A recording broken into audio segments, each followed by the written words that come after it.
ಹೇಳ್ದಂಗೆ ಬೆಂಗಳೂರಿನ ಬಹುತೇಕ ಏರಿಯಾಗಳು ಕೂಡ ಕಂಪ್ಲೀಟ್ ಆಗಿ ಜಲಾವೃತ ಆಗಿದೆ. ಈಗ ಚಂದಾಪುರದ ಪರಿಸ್ಥಿತಿ ಹೇಗಿದೆ ಅನ್ನೋದನ್ನ ಗಮನಿಸ್ತಾ ಹೋಗೋಣ.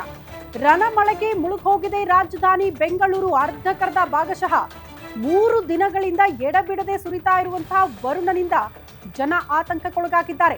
ಚಂದಾಪುರ ಹೊಸೂರು ರಸ್ತೆಯಲ್ಲೂ ಕೂಡ ಭಾರೀ ಪ್ರಮಾಣದಲ್ಲಿ ಮಳೆಯಾಗಿದೆ. ಚಂದಾಪುರದಲ್ಲಿ ವಾಹನ ಸವಾರರಿಗೆ ನರಕ ದರ್ಶನ, ಲಿಟ್ರಲಿ ನರಕ ದರ್ಶನ ಆಗ್ತಾ ಇದೆಯಂತೆ ವಾಹನ ಸವಾರರಿಗೆ. ಹಿಂಗೆ ಕಿಲೋಮೀಟರ್ ಗಟ್ಟಲೆ ವಾಹನ ನಿಂತ್ಕೊಂಡ್ಬಿಟ್ರೆ ಹಿಂಗಾಗಬಾರದು ಪರಿಸ್ಥಿತಿ. ಈ ಕಾರ್, ಬಸ್, ಆಟೋ ಬಿಡಿ, ಬೈಕ್ ಸವಾರರ ಪರಿಸ್ಥಿತಿ ಹೇಗೆ? ಒಂದ್ ಕಡೆ ಮಳೆ, ಆ ಮಳೆ ನೀರಿನಿಂದ ತುಂಬಿಕೊಂಡಿರುವಂತಹ ರಸ್ತೆ, ಕಿಲೋಮೀಟರ್ ಗಟ್ಟಲೆ ವಾಹನಗಳು ನಿಂತ್ಕೊಂಡಿರುತ್ತೆ. ಈ ಟ್ರಾಫಿಕ್ ಜಾಮ್ ಅಲ್ಲಿ ಸಿಲುಕಾಕಿಕೊಂಡು ಪಾಪ ಅವರ ಪರಿಸ್ಥಿತಿ ಹೇಳ್ತಿರೋದು. ಈ ರೀತಿ ದೃಶ್ಯ ನೋಡೋದಕ್ಕೆ ಸಿಗ್ತಾ ಇದೆ. ಬೆಂಗಳೂರಿನಲ್ಲಿ ಜಸ್ಟ್ ಒಂದು ಜಿಟಿ ಮಳೆ ಆದ್ರೇನೆ ಸಾಕು, ನಿಮಗೆ ಕಿಲೋಮೀಟರ್ ಗಟ್ಟಲೆ ವಾಹನ ನಿಂತ್ಕೊಂಡ್ಬಿಡುತ್ತೆ, ಟ್ರಾಫಿಕ್ ಜಾಮ್ ಉಂಟಾಗ್ಬಿಡುತ್ತೆ.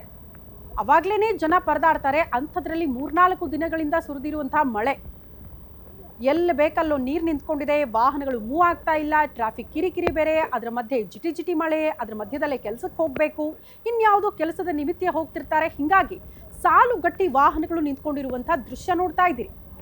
ಹಾಗಾಗಿ ವಾಹನ ಸವಾರು ಈಗಲೂ ಕೂಡ ಪರದಾಡ್ತಿದ್ದಾರೆ. ಅವರಿಗೆಲ್ಲ ನರಕ ದರ್ಶನ ಆಗ್ತಾ ಇದೆಯಂತೆ. ಈ ಚಂದಾಪುರ ಹೊಸೂರು ಭಾಗದಲ್ಲೆಲ್ಲ ವಿಪರೀತ ಮಳೆ ಆಗಿರುವಂತಹ ಪರಿಣಾಮ ನೋಡಿ ರಸ್ತೆಗಳು ನೋಡೋದಕ್ಕೆ ಸಿಗ್ತಾ ಇಲ್ಲ. ಅಷ್ಟರ ಮಟ್ಟಿಗೆ ನೀರು ತುಂಬಿಕೊಂಡಿದೆ.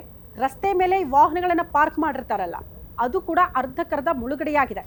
ಈ ಮಳೆ ನೀರು ಕಡಿಮೆ ಆದ್ಮೇಲೆ ಆ ವಾಹನಗಳನ್ನು ಹೊರಗಡೆ ತಂದಾಗ ವಾಹನಗಳ ಪರಿಸ್ಥಿತಿ ಹೇಗಿರುತ್ತೆ ಅನ್ನೋದೇ ಬಹುತೇಕ ವಾಹನ ಸವಾರರಿಗೆ ಚಿಂತೆ. ಯಾಕಂದ್ರೆ ಒಂದು ವಾಹನ ಖರೀದಿಗೆನೆ ನಿಮಗೆ ಲಕ್ಷಾಂತರ ರೂಪಾಯಿ ಖರ್ಚು ಮಾಡಿರ್ತಾರೆ. ಇಂಥ ಒಂದು ಮಳೆಯಲ್ಲಿ ನಿಂತ್ಕೊಂಡಾಗ, ವಾಹನ ಕೆಟ್ಟು ನಿಂತಾಗ ಮತ್ತದಕ್ಕೆ ದುಡ್ಡು ಹಾಕಿ ರಿಪೇರಿ ಮಾಡಿಸ್ಬೇಕಲ್ಲ. ಇಂಥವೆಲ್ಲ ಸಮಸ್ಯೆಗಳು ಬೆಂಗಳೂರಿನಲ್ಲಿ ವಾಸ ಮಾಡ್ತಾ ಇರುವಂತಹ ಜನರ ಪರಿಸ್ಥಿತಿ ಇದು.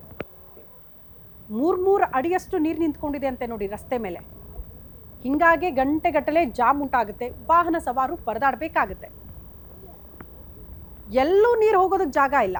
ಬೆಂಗಳೂರಿನ ಬಹುತೇಕ ಏರಿಯಾಗಳು ನೋಡಿ, ನೀರು ಹೋಗೋದಕ್ಕೆ ಎಲ್ಲಾದ್ರೂ ವ್ಯವಸ್ಥೆ ಇದೆಯಾ ಅಂದರೆ ಇಲ್ಲ. ಜೋರು ಮಳೆ ಆದರೆ ಅಲ್ಲೇ ನೀರು ನಿಂತ್ಕೊಳ್ಬೇಕು.